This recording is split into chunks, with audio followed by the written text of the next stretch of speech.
nakapaglatag na kami ng mga bakal namin. Nakapag-mating na kami sa aming slab. Bali, yung sukat pala namin, no?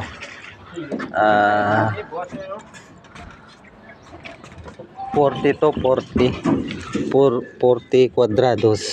Yan. Tapos sasapawan namin dito mamaya ng isa cross. Bali, ang limpyo niya is 20 cm.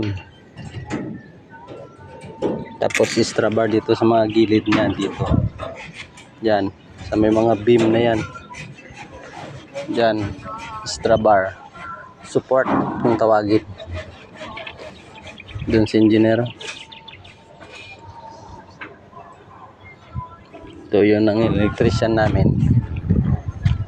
Plaster yan na yung kanyang mga PVC. Dyan, box niya. Yan ang electrician namin.